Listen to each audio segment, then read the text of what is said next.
Hello good evening guys, welcome to my channel SSC NTPC GS with Shivani. चलिए आज हम लोग इम्पॉर्टेंट टॉपिक डिस्कस करने वाले हैं और आज का टॉपिक है निर्वाचन। ओके, तो निर्वाचन में जितने भी क्वेश्चन प्रीवियस ईयर के, ये सारे क्वेश्चन प्रीवियस ईयर के। ओके गाइस, तो बहुत ही बेनिफिशियल है। सो गाइस, वीडियो को अपने फ्रेंड के साथ शेयर करना ना भूलें। जितना अधिक से अधिक, जितना अधिक हो सके अपने फ्रेंड के साथ शेयर करें। ओके, और हमारे चैनल को लाइक, सब्सक्राइब और शेयर करना ना भूलें। चलिए स्टार्ट करते हैं। आज का हमारा फर्स्ट क्वेश्चन है, भारत में आम चुनाव किस सिद्धांत पे आधारित है?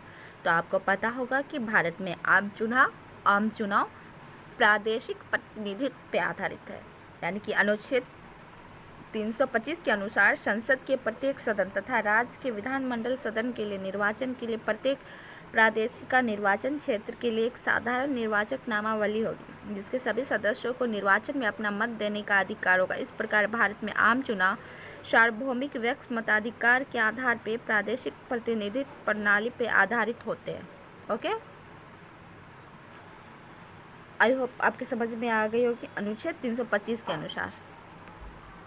नेक्स्ट क्वेश्चन हमारा, चुनाव आयोग किस अनुच्छेद के अंतर्गत स्थापित किया गया है? अगर हम ये देखें कि किस अनुच्छेद के अंतर्गत स्थापित किया गया, तो हमारा राइट आंसर हो जाएगा आर्टिकल 334, यानी अनुच्छेद 324 के तहत। अनुच्छेद 324 के अंतर्गत चुनाव आयोग की व्यवस्था की गई है। अनुच्छेद 324 के अनुसार निर्वाचन के संचालन का अधीक्षण, निर्देशन और नियंत्रण का अधिकार निर्वाचन आयोग में निहित होगा। ओके, हमारा थर्ड क्वेश्चन है, मुख्य चुनाव आयुक्त का कार्यकाल कितने समय का होता है? तो मुख्य चुनाव आयुक्त का कार्यकाल कितने समय का होता है? 6 साल या 65 साल। कितनी होती है? 6 साल या 65 साल की उम्र तक। यानी कि मुख्य चुनाव आयुक्त और अन्य चुनाव आयुक्त के अधिकार, वेतन, भत्ते आदि समान है। ओके गाइस, उन्हें वेतन मिलता है जो उच्चतम न्यायालय के न्यायाधीश को प्राप्त होता है। मुख्य यानी जितना उच्चतम न्यायालय के यानी सुप्रीम कोर्ट के और न्यायाधीश को प्राप्त होता है, उतना ही मुख्य चुनाव आयुक्त को भी सैलरी दी जाती है। अपने पद पे 6 वर्ष तक, यानी कि अधिकतम या तो 6 वर्ष तक या तो अधिकतम वो अपने एज के 65 वर्ष तक रह सकते हैं।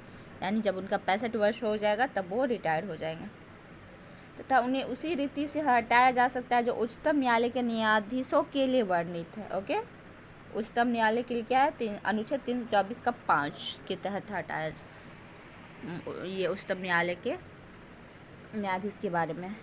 ओके,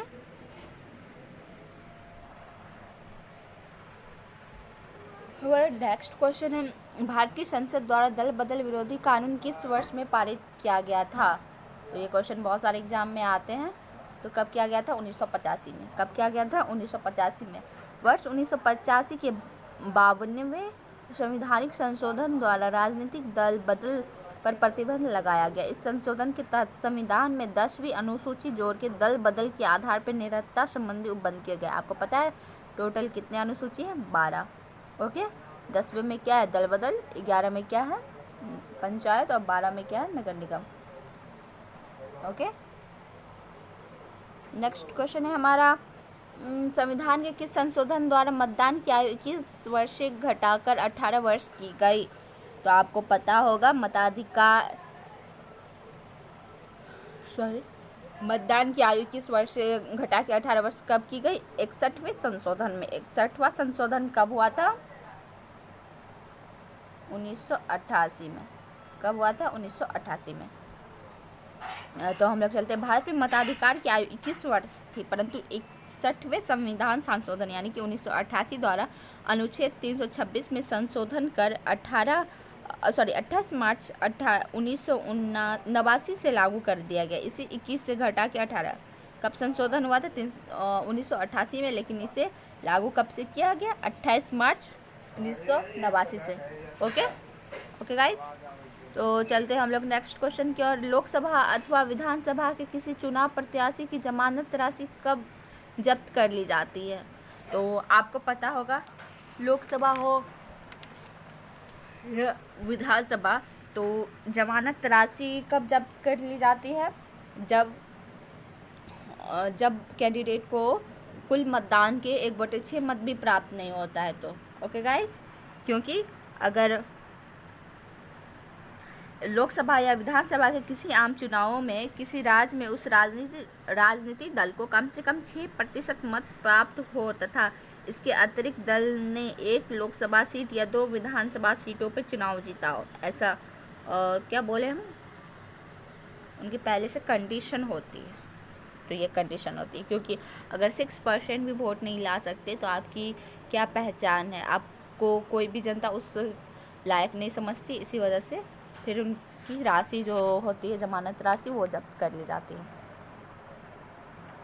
नेक्स्ट क्वेश्चन क्या था, लोकसभा या राज्य विधानसभा में जब कोई प्रत्याशी कुल वैध मतों के 1/6 मत से कम प्राप्त करता है तो प्रत्याशी की जमानत राशि क्या होती है, जब्त कर ली जाती है। ओके गाइज, किस दल ने 2 वर्ष के समय में 2 प्रधानमंत्री दिए, तो आपको पता होगा इसका राइट आंसर हो जाएगा जनता दल। सॉरी गाइज, इसका राइट आंसर हो जाएगा जनता दल। तो 11वीं लोकसभा में HD देवगौड़ा कब हुई थी? 11वीं लोकसभा 1 जून 1996। इनका टाइम पीरियड क्या थी? 1 जून 1996 से 21 अप्रैल 1997। कुल 324 दिन रहे थे तथा इंद्र कुमार गुजराल 21 अप्रैल 1997 से 19 मार्च 1998, 2 वर्ष के समय में एक ही दल, जनता दल यूनाइटेड फ्रंट के 2 प्रधानमंत्री हुए थे। देखिए मैं डेट मेंशन कर दे रही हूँ, कब कब हुआ। 1 जून 1996 से 21 अप्रैल 1997 तक, ठीक ना। तो कुल कितना दिन हुआ? 324 दिन हुआ, ठीक ना। और फिर ये कौन थे? इनका नाम था HD देवगौड़ा और फिर इंद्र कुमार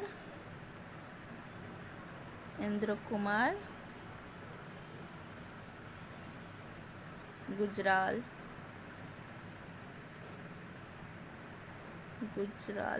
ओके, ये कब से कब तक रहे थे? 21 अप्रैल से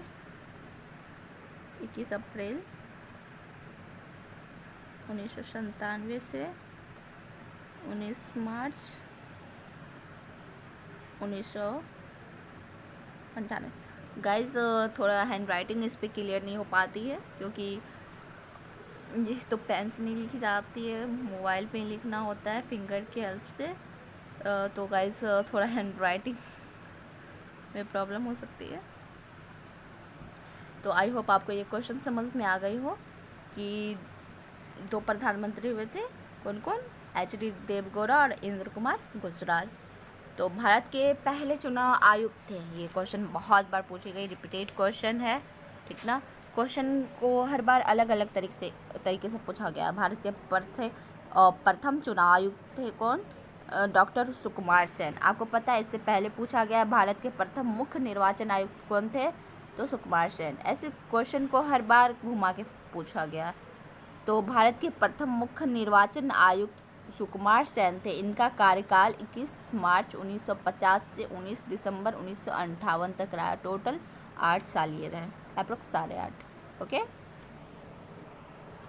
तो हम लोग चलते हैं नेक्स्ट क्वेश्चन क्या। भारत का दूसरा मुख्य चुनाव आयुक्त कौन था? तो आपको पता है भारत का दूसरा मुख्य चुनाव आयुक्त कौन था?